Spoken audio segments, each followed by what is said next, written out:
My family told me they needed a break from my energetic son, saying he was solely my responsibility, so I sold my apartment, moved across the country, and cut off all contact. But just a few months later, they showed up at my door unannounced, suddenly begging for forgiveness and a second chance after turning their backs on us. My name is Megan, and I'm 37 years old.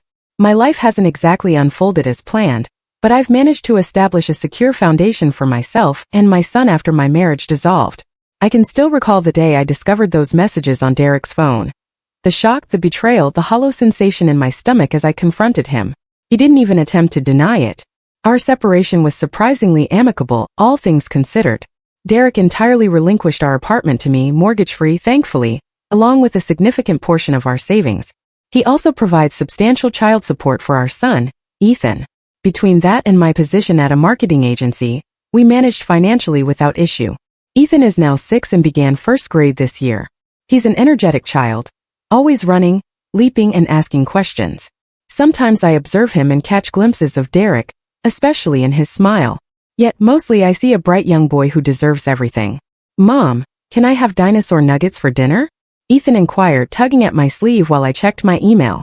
Another message from my brother Jason, asking if I could help with their rent this month. "Certainly, buddy. Go wash your hands first," I responded, already calculating how much I could spare for Jason and his wife Amber. My family situation is complex. I've consistently been the dependable one, the person everyone turns to for assistance. Each month I transfer $1,800 to my parents to aid with their mortgage. I also regularly assist Jason and Amber, who married last year and consistently struggle financially in their rented apartment. "Megan, I really dislike asking, but we're short again this month," Jason had mentioned on the phone last week. Amber's car needed repairs, and with the rent increase, I sighed and transferred $500 to him, as I always did. Family helps family, right? That's what I was brought up to believe. Even if it occasionally stretches me thin, I manage. The only thing that genuinely bothers me is how my parents interact with Ethan. From the moment he was born, my mother made it clear she had no interest in childcare. I still remember her words at the hospital when she first saw him. "He's adorable, Megan, but don't expect me to babysit. I'm too old for that kind of stress," she stated, barely holding him for a minute before returning him. Derek and I were both working then, so we employed a babysitter, and I worked part-time for 3 years. When Ethan started kindergarten, our elderly neighbor, Mrs. Peterson, offered to watch him after school until one of us returned from work. I paid her a modest sum, and it worked out well for everyone. After the divorce, Mrs. Peterson became even more crucial. My parents continued to decline watching Ethan, even for just a few hours. "Don't you love your grandson?" I once carefully asked my mother. "Of course we love him," she replied, sounding offended. "We're just too old to chase after a young child. You understand, don't you?" I didn't understand, not truly. My parents are in their 60s, not exactly ancient, but I stopped bringing it up and continued relying on Mrs. Peterson's assistance.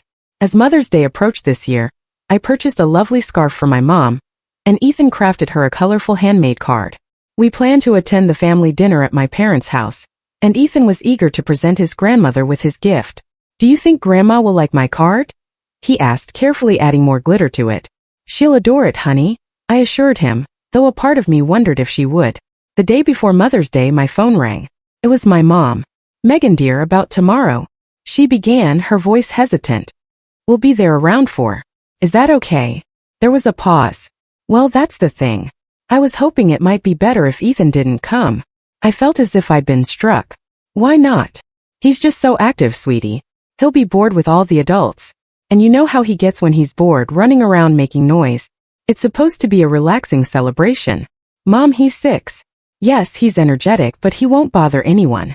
He's been looking forward to giving you his gift. I'm sure it's lovely, but please understand, it would be better if it was just adults tomorrow. You can bring his gift, of course." I hung up the phone, stunned and hurt. When I turned around, Ethan was standing in the doorway, his small face crumpled. "Grandma doesn't want me to come?" he asked in a tiny voice. In that moment, something inside me broke. I'd spent years fabricating excuses for my parents, years sending them money and helping them out, while they couldn't be bothered to show the slightest interest in my son. "Change of plans, buddy," I said, pulling him into a hug. "We're going to have our own special Mother's Day celebration tomorrow. Just you and me." I called a courier service, packaged up both our gifts, and had them delivered to my mother's house. Then I sent her a text. "Won't be attending tomorrow. Gifts on the way. Happy Mother's Day. Her reply came quickly. That's fine, dear. Thank you for the gifts. No apology, no concern, just acknowledgement of the gifts. A few hours after sending my text to Mom, my phone pinged with a notification. Amber had posted photos and a video from the Mother's Day celebration I'd missed. Curious, I tapped on the video. There was my family gathered around the dining table. Mom, Dad, Jason, and Amber. Amber stood up, glass in hand, her face beaming with excitement. She announced she was expecting a baby in about 8 months. Everyone erupted in cheers, but what truly astonished me was my mother's reaction. Mom burst into tears of joy, embracing Amber tightly. I'm going to be a grandmother again. I'll help you with everything. Doctor's appointments, baby clothes, whatever you need. I can't wait to babysit. I watched the video twice, attempting to process what I'd heard. This was the same woman who had told me she was too old to care for Ethan, who had never once offered to babysit for me, who had literally prohibited my son from her Mother's Day celebration. Yet here she was, volunteering to assist with a baby that wasn't even born yet. The injustice of it burned in my throat. I closed the app and put my phone away, determined not to let it spoil the day with Ethan. We made pancakes together, visited the park, and watched his favorite movies.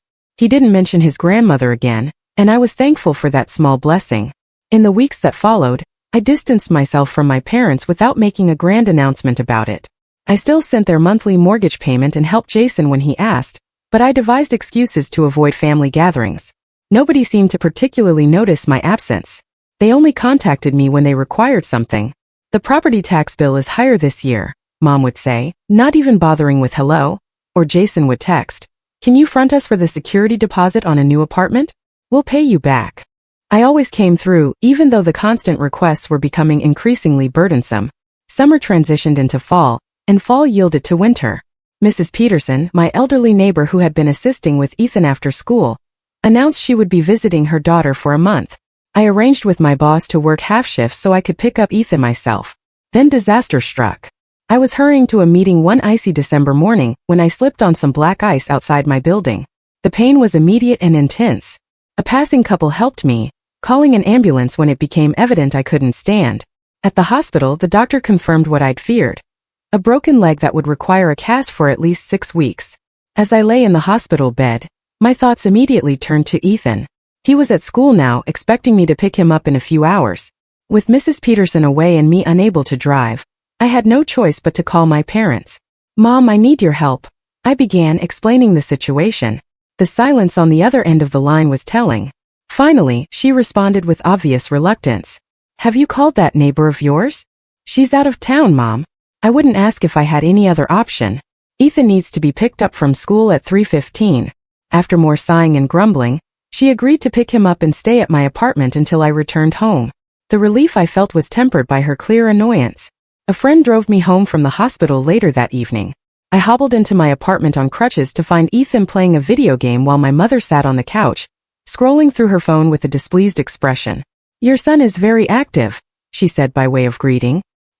He wouldn't sit still for 5 minutes, and I didn't know what to prepare for dinner. I noticed there were no dishes in the sink, no indication that she'd attempted to feed either of them. Thanks for staying with him, Mom. She was already gathering her coat and purse. I need to get home. Your father is waiting dinner on me. She departed without offering further assistance, without asking if I needed anything, without even saying goodbye to Ethan. After ordering delivery for dinner, I called my boss to explain the situation. He was understanding, agreeing I could work from home when possible, but there was still the issue of getting Ethan to and from school every day. The next morning, I swallowed my pride and called my mother again. Mom, I truly hate to ask, but I desperately need your help. Is there any way you could take Ethan to school and pick him up for the next month, just until I can drive again? Her response was immediate and harsh. Absolutely not, Megan. I am not a chauffeur or a babysitter. You have money. Hire someone. Mom, please, I'm in a really difficult situation here. And that's not my concern, she interrupted. You chose to have a child. He's your responsibility, not mine. After she hung up, I sat in stunned silence. I'd been sending her $1,800 every month for years, helping her pay her mortgage, never requesting anything in return except this one instance, when I genuinely needed assistance. With trembling fingers, I called Jason, hoping my brother might offer some help. Perhaps Amber could assist since she was on leave. Jason, I'm in a bind. I broke my leg and I need someone to take Ethan to and from school for a few weeks. I know Amber's off work. That's not going to work, Meg. He cut me off. Amber's resting, because of the baby. Before I could respond, I heard rustling, and then Amber's voice came on the line. Megan, I'm 5 months pregnant. I need to take care of myself right now. We're also leaving for our baby moon vacation in 2 days. I can't be running around after your kid. The call ended and I sat there, crutches propped against the wall, feeling more isolated than I had since my divorce. 4 years I'd been the family's financial resource, the reliable one, the one who never said no. And now, when I needed them most, they couldn't even spare a moment to help me. That afternoon, I called my friend Lisa and explained my situation through tears of frustration. I don't know what to do about Ethan's school. I can't drive with this cast. Lisa was quiet for a moment. I know someone who might be able to help. Her name is Valerie. She's a retired teacher who does part-time childcare. Let me text you her number. Within an hour, Valerie was at my apartment. She was in her early 60s with kind eyes and a welcoming smile. Unlike my mother, she immediately connected with Ethan, asking him about school and his favorite subjects. They bonded over a shared fondness for dinosaurs while I watched, amazed at how effortlessly she managed it. We worked out an arrangement.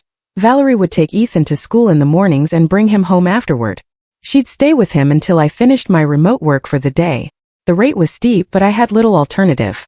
After Valerie left, promising to return in the morning, I sat alone on my couch, my broken leg propped up on pillows.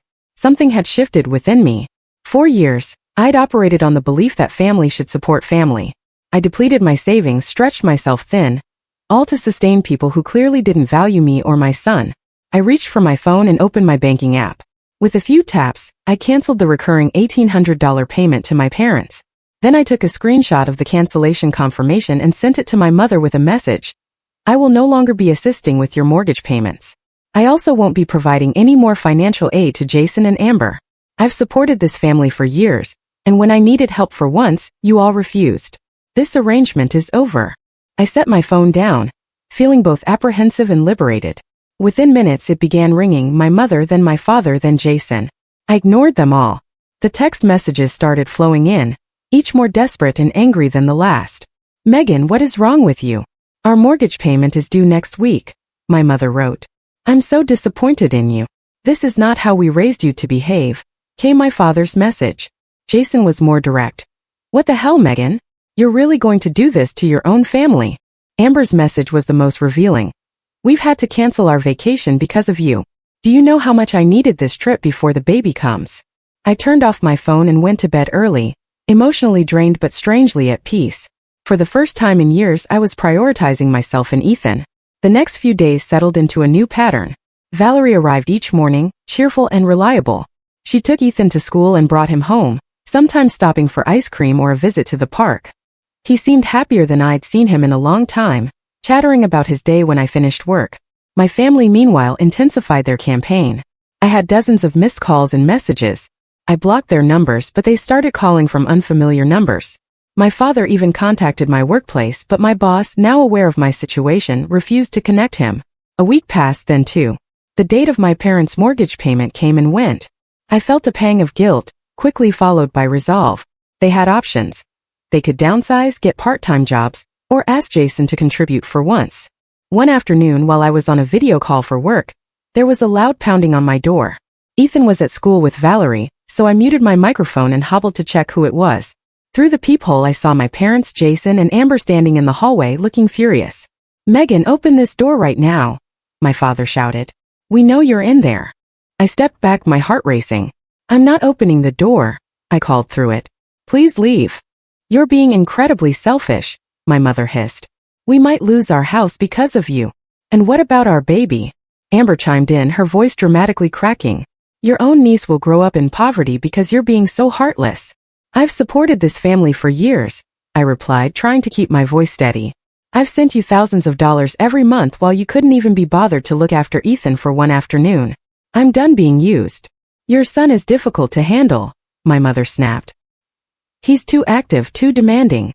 Don't you dare blame this on a 6-year-old child. I interrupted, anger flaring hot in my chest. Ethan is a normal, energetic boy whom you've never made any effort to know or love. And now I find out you're excited to babysit Amber's baby?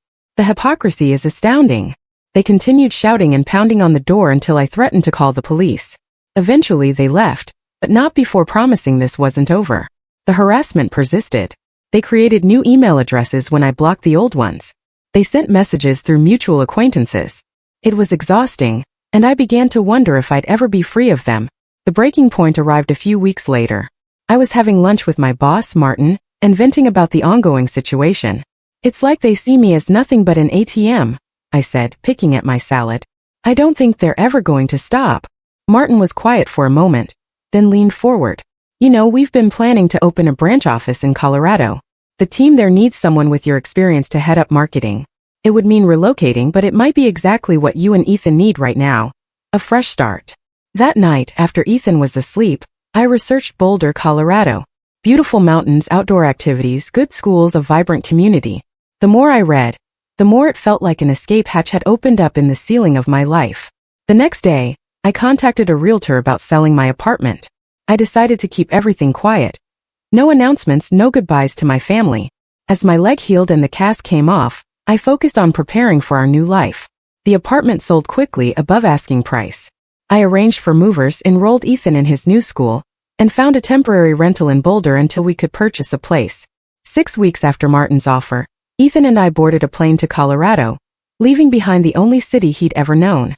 As we fastened our seatbelts, he looked at me with wide eyes. "Are Grandma and Grandpa going to visit us in our new house?" he asked innocently. I squeezed his hand. "Nobody. We're going to make a fresh start, just the two of us, and maybe get a dog. Would you like that?" His face lit up at the mention of a dog, and just like that, his grandparents were forgotten. As the plane took off, I felt a mix of sadness and relief. I was leaving behind my entire support system, but also the people who had exploited me for years. Our first few months in Boulder were like living in a different world. We settled into a pleasant rental apartment while I searched for a permanent home to buy. Ethan adapted quickly to his new school, making friends and thriving in the outdoorsy Colorado lifestyle. I immersed myself in my new position, grateful for colleagues who knew nothing about my family drama. We got that dog I promised Ethan, a golden retriever rescue we named Rocky. On weekends, the three of us explored hiking trails or visited local parks. For the first time in years, I felt like I could breathe freely. I maintained my digital barrier against my family, but occasionally I'd receive updates through mutual friends. My parents had downsized to a smaller house they could afford without my assistance. Jason had finally taken a second job to support Amber and their newborn daughter. 4 months after our move, I discovered the perfect house. A 3-bedroom with a fenced yard for Rocky and a view of the mountains. We moved in just as spring was arriving in Colorado, planting a garden and painting Ethan's room the bright green he'd been requesting. Then one evening my phone rang with a number I didn't recognize but had a familiar area code from back home. Against my better judgment, I answered. "Megan, it's Aunt Carol." I relaxed slightly. Aunt Carol was my mother's sister, but we'd always gotten along well. She'd been kind to Ethan on the few occasions they'd met. "Hi Aunt Carol, how are you?" "I'm well, dear. Listen, your parents came by my place last week. They were quite upset. They went to your old apartment and found strangers living there. No one knew where you'd gone." I sighed. "I moved, Aunt Carol. I needed a fresh start. So I gathered. I'm not calling to pressure you, Megan. God knows your mother can be difficult. I just thought you should know they're looking for you." After we hung up, I sat on my new porch swing, watching Ethan and Rocky play in the yard. I'd been so focused on escaping that I hadn't considered how my disappearance might affect others. Still, I wasn't ready to reestablish contact. 2 more months passed. Ethan finished first grade with excellent marks, and I received a performance bonus at work. We were planning a camping trip to celebrate both achievements when the doorbell rang one Saturday morning. When I opened the door, I nearly slammed it shut again from pure shock. My parents stood on my porch, looking older and more weary than I remembered. "How did you find me?" I demanded, not inviting them in. My father shuffled uncomfortably. "Derek told us." We begged him. Of course, I'd kept my ex-husband updated on our location for Ethan's sake. It hadn't occurred to me he might share that information with my parents. "What do you want?" I asked, keeping my voice low so Ethan wouldn't hear from the backyard. "Can we talk?" my mother asked, her voice softer than I was accustomed to hearing. "Please." I glanced back at Ethan playing with Rocky. "Not here. There's a cafe across the street. I'll meet you there in 15 minutes. After arranging for my neighbor to watch Ethan, I walked to the cafe, steeling myself for whatever manipulation might be coming. My parents were already seated at an outdoor table, 2 untouched coffees in front of them. You look well, my father said as I sat down. I am well, I replied. We both are. Ethan's thriving here. My mother cleared her throat. Megan, we've come because, well, things have been difficult since you left. I imagine they have been, I said evenly. It's not easy when your personal ATM suddenly disappears. My father winced. We deserve that, but we're not here to ask for money. Then why are you here? My mother leaned forward. Jason's wife had their baby, a little girl named Emma. They're struggling financially. Jason took a second job, but it's barely covering their rent. I waited for the rest, for the request that was surely coming. We've realized some things, my father continued when my mother faltered. How much we've taken you for granted. How poorly we've treated Ethan. We'd like to be real grandparents to him, my mother added quickly. And to help you however we can? I laughed, unable to help myself. Now you want to be grandparents? After years of rejecting him, after telling me he was too active, too difficult? Now that I've cut you off financially, suddenly you're interested in a relationship with my son? It's not like that, my mother protested. It's exactly like that, I countered. You're here because you need something from me. Maybe it's not money this time. Maybe it's forgiveness or absolution, or just the restoration of the family dynamic where I take care of everyone. But it's still about what you need, not what Ethan and I need. My father looked down at his coffee. We've made mistakes, Megan. Yes, you have. And I've made mine too. Enabling you all these years, teaching you that you could treat me and my son with complete disregard and still receive my financial support. I stood up, suddenly tired of the conversation. I'm not interested in rebuilding a relationship that was never healthy to begin with. What about your brother? My mother asked desperately. His little girl, your niece? Jason made his choice when he refused to help me when I broke my leg. He and Amber made it clear where their priorities lie. I pushed my chair in. I wish them well, but they're not my responsibility. So that's it? My father asked. You're just cutting us out of your life forever? I paused, considering the question seriously. I don't know what forever looks like, but right now Ethan and I are happy. We're building a good life here. I'm not willing to risk that by letting you back in, not when your only interest in us seems to coincide with what you need from me. I left them sitting there and walked back home, where Ethan greeted me with a gap-toothed smile and a new trick he'd taught Rocky. As I watched them play, I felt a sense of certainty settle over me. The guilt I carried about abandoning my family was finally lifting. 2 months have passed since that meeting. My parents returned home without further confrontation. Jason sent one angry email, which I deleted without responding. Occasionally, I wonder about my niece Emma. But then I recall all the birthdays and holidays when my parents couldn't be bothered to show interest in their grandson. Ethan asks about his grandparents less frequently now. Our life has developed new rhythms, new traditions. I've made friends at work and Ethan has playdates with classmates. Sometimes I consider how peculiar it is that I had to move over 1,000 miles away to finally establish healthy boundaries. For now, I'm concentrating on what's directly in front of me. My son, our dog, our home, my work, the family we've created for ourselves. Small but sturdy. And for the first time in a very long time, that feels like enough.